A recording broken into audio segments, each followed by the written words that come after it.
pessoal, na aula de hoje nós vamos falar um pouquinho sobre carboidratos. Os carboidratos são substâncias orgânicas, porque na sua composição tem carbono, que estão relacionadas com a energia.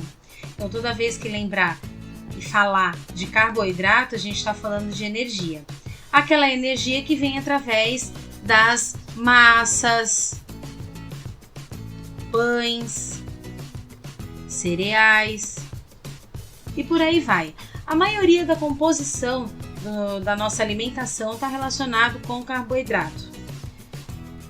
Mas o carboidrato ele é uma molécula bem complexa, né? Então nós temos 3 tipos de moléculas e dentro dessas 3 tipos de moléculas, a primeira classificação é relacionada à quantidade de carbono. Por ser uma substância orgânica, essa composição de carbono é muito importante. Então a primeira nós chamamos de pentose. Essa pentose é porque tem 5 carbonos na sua composição.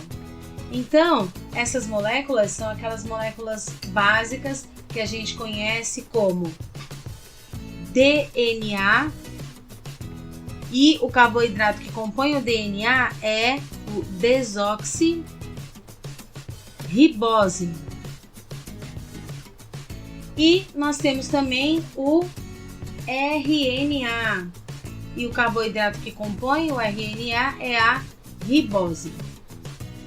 Então, já começa que o carboidrato ele é responsável também pela confecção da nossa molécula, que vamos falar um pouquinho mais sobre isso quando falar sobre ácido nucleico. Sendo assim, nós temos as exoses também, que é o foco da aula de hoje, que são aqueles carboidratos que compõem 6 carbonos. Entre eles, nós temos 3 moléculas principais. Essas moléculas são glicose.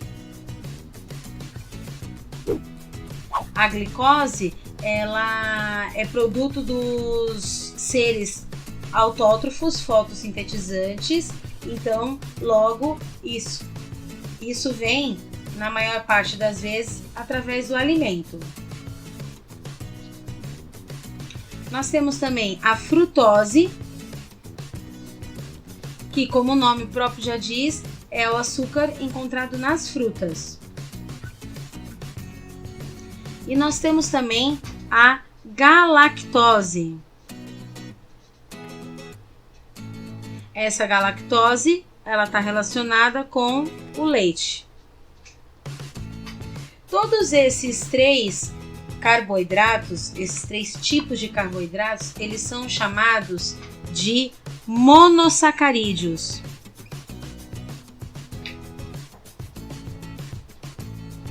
Porque na sua composição eles possuem apenas uma molécula.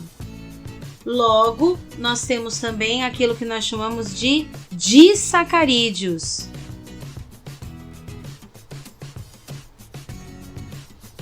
Que é a junção de algumas dessas moléculas. Então, eu vou citar aqui alguns exemplos para vocês. Nós temos lá a glicose mais a glicose, ou seja, 2 moléculas de glicose. E isso vai formar o que a gente chama de maltose. Nós temos também a galactose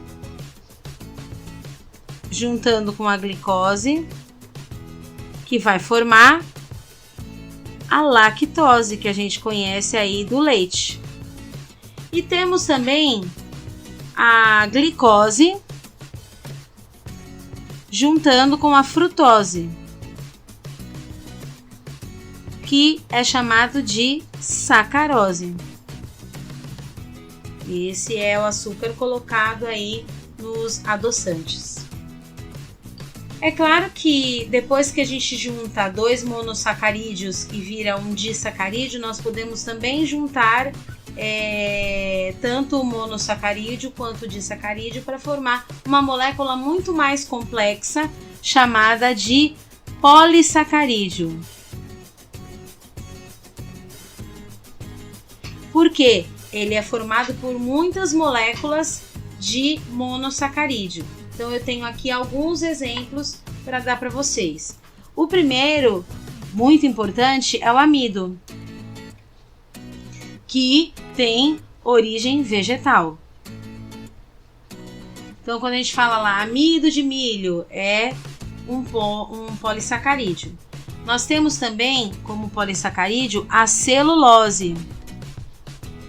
Já a celulose, ela não é degradada no nosso corpo, então ela faz parte da estrutura celular vegetal.